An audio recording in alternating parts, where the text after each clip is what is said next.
जितने आस्था चैनल पर कथा सुन रहे हो, जितने फेसबुक और यूट्यूब पर सुन रहे हो, बहुत सावधानी से सुनना। 2 बार पशुपति व्रत कर लिए, आपने ये कर लिया, आपने प्रदोष कर लिया, आपने सोमवार कर लिया, आपने सारे अनुष्ठान कर लिए, बहुत सारे उपाय भी करे, तो शुक्रवार के दिन अगर शंकर के मंदिर में जल चढ़ाया जाए तो नारी का अखंड सौभाग्य होता है।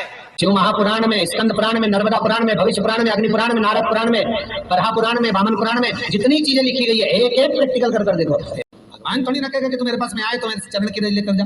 भगवान थोड़ी ना कहेगा कि मेरे पास में आकर तू ये लेकर जा। भगवान तो कहेगा मेरे पास में आया है, मांगना कुछ मत, बस मुझे जो स्नान कराया है मेरा चरणोदक लेकर जा, छीट दे पूरे घर में, संपदा भरना मेरा काम है। जहां मेरी चरण की रज पहुंच गई वहां संपदा स्वतः पहुंच गई। जितने लोग टीवी पर कथा सुन रहे हो, फेसबुक यूट्यूब पर श्रवण कर रहे हो, आपने भी सुना होगा घर की जो माताएं होती है, तो शिव महापुराण, स्कंद पुराण का यह भाव याद करिए कि 1 लोटे पानी में इत्र मिलाकर, जल में इत्र मिलाकर, बहुत रोगीला व्यक्ति, बहुत बीमार व्यक्ति है, 1 लोटा पानी उसका हाथ का स्पर्श कराकर शंकर को चढ़ाना प्रारंभ कर दीजिए। महाराज केवल 5 या 7 दिन चढ़ाओ, और वो 7 दिन के बाद में उस बीमार व्यक्ति का क्रम देखिए कि उसमें कितना आराम लगा है। औषधि दवाई काम करना प्रारंभ करी कि ना, मैं वहां पहुंच जाता हूँ तो चरणों तक ले जा। पर लोग ले जाते हैं, पूजन करते, कलश भी उड़ेलते, जल भी चढ़ाते, पर आते समय खाली लेकर आ जाते। भगवान को इतना बुरा लगता, मेरे दरवाजे से खाली जाए मुझे कितना बुरा लगेगा। जो आए वो भर कर जाए, भले 2 बूंद लेकर आओ, पर उसमें चरणों तक थोड़ा सा लेकर अवश्य। हमारी माताएं बड़ी प्रेम से कहती हैं, आप लोगों के मन में भी ये बात जरूर होगा, 3 तरह का जल शिव को समर्पित होता है। जितने लोग टीवी पर कथा सुन रहे हो, फेसबुक यूट्यूब पर श्रवण कर रहे हो, आपने भी सुना होगा घर की जो माताएं होती है, कभी भी घर का रसोई, घर का बर्तन जिसमें सब्जी बनाई है, 50 लोग अगर जिम में आ रहे हैं और कह दिया आज का निमंत्रण है, 50 लोगों का पार्टी है, ये है वो है, सुहागिल है या ब्राह्मण भोज है, तो वो जो खीर का पात्र होगा, जो बर्तन होगा, जो सब्जी का पात्र होगा, माँ उसको खाली जल्दी नहीं करती है। भले उसमें सब्जी थोड़ी ना थोड़ी पड़ी रहने देगी, जब तक सब जिम कर नहीं चले जाएंगे तब तक उसमें पटक कर रखेगी। क्यों? क्योंकि उसमें उसकी बरकत है। उसी तरह जल चढ़ाने के बाद हम जब लेकर आते हैं पात्र के अंदर, ये उसमें उसकी बरकत है। गर्ग संहिता में दूसरी चीज कही, उसको भी समझ लीजिए।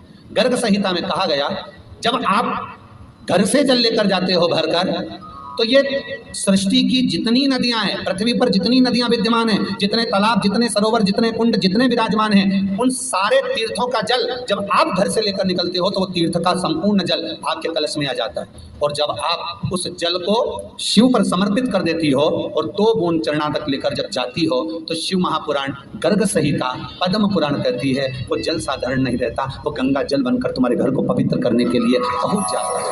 वो पवित्र गंगा जल बनता है, उसको लेकर प्रवेश कर, उसको लेकर पहुंच। 3 तरह का जल शिव को समर्पित होता है, और वो तीनों तरह के जल का अलग अलग भाव है महाराज।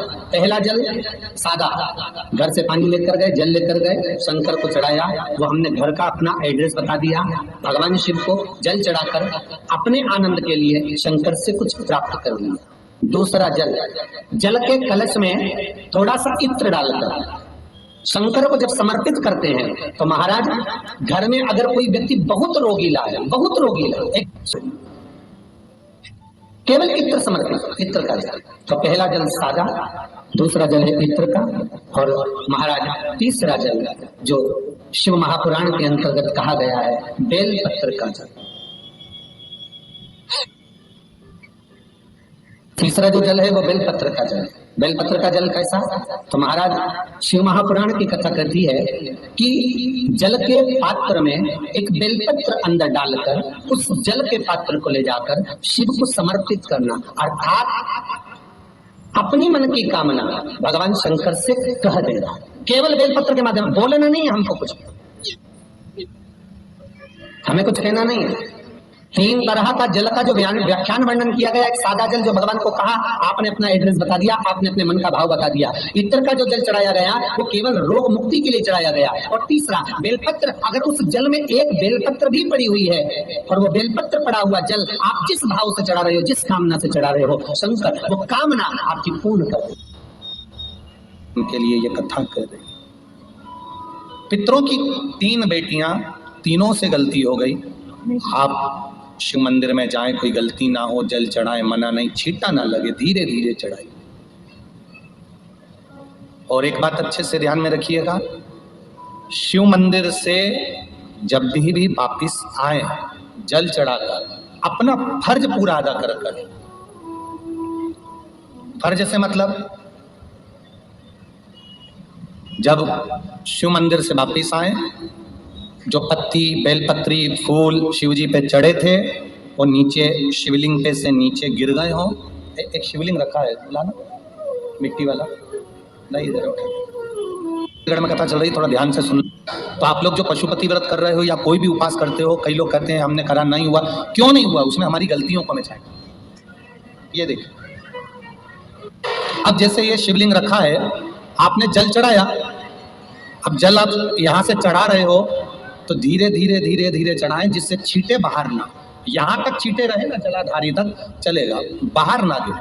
और एक बात का स्मरण रहे, यदि बेलपत्री फूल पत्ती जल चढ़ाने के बाद ये सब अगर नीचे गिर जाए, जलाधारी पर गिर गया या नीचे उतर गया, तुम्हारा पूरा जल चढ़ जाए, तुम्हारे पास में चंदन नहीं है, अबीर नहीं है, गुलाल नहीं है, कुछ भी नहीं हो, तो भी अपने हाथ की 3 उंगलियों से रेखा 3 खींचकर और फिर जो माला आदिक भगवान की रखी थी उसी से भगवान का वापिस पूरा श्रृंगार कर फिर वापिस आइए, भगवान को पूर्ण श्रृंगार।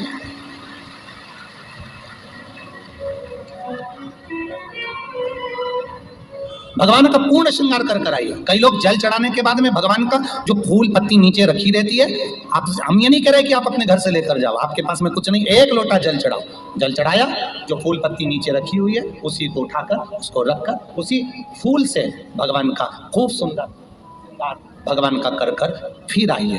क्यों? शिव का जब हम श्रृंगार कर आते हैं, माता पार्वती जी ने देवाधिदेव महादेव का श्रृंगार किया है, आप लोगों के स्मरण में होगा।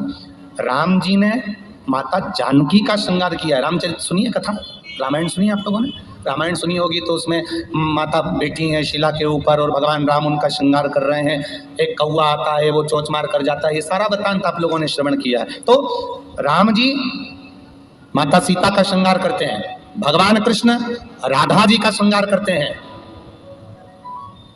केवल एक देव अधिदेव महादेव की कथा ऐसी है जिसमें पार्वती जी शिव जी का श्रृंगार करती है। शिव का श्रृंगार किस लिए? क्यों?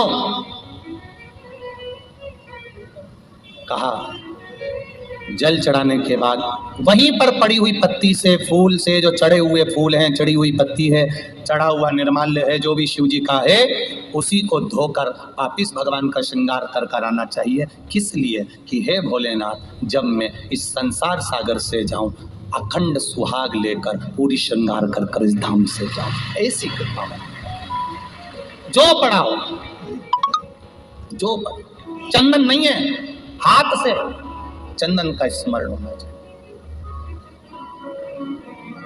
नहीं है हमारे पास लगाने को रोली, मौली, चंदन, जो भी आपके पास में, अबीर गुलाल नहीं, अपने मन का गुलाल लगाइए, अपने मन का, ऐसे दिल से रिझाने का प्रयास। ले जाओ, ले जाओ, दिल से चढ़ाइए। और जब भाव से, दिल से आप आनंद के साथ देवाधिदेव महादेव का आप पूजन करो, उसमें गलती ना हो, गलती। देखिए, पितरों की 3 बेटियों को श्राप लग गया। श्राप क्या लगा? तुम्हें पृथ्वी पर जाना पड़ेगा, मृत्यु लोक में जाना पड़ेगा, और तुम्हें मृत्यु लोक में जन्म लेना पड़ेगा। श्री शिवाय नमस्तुभ्यम, सब बोलिए एक बार जमकर, श्री शिवाय नमस्तुभ्यम। प्रैक्टिकल जरूर करना, कहीं सियोर वाला महाराज झूठ तो नहीं बोल रहा। शास्त्रों की बातें हमारे जीवन में हमें सुख प्रदान करें, इसलिए इस भाव का आनंद करते हुए आज की कथा को विराम देते हैं। श्री शिवाय नमस्तुभ्यम। मेरे चैनल को सब्सक्राइब करें, बेल आइकन प्रेस करें, जिससे कि आपको लेटेस्ट वीडियो की नोटिफिकेशन मिल जाएगी।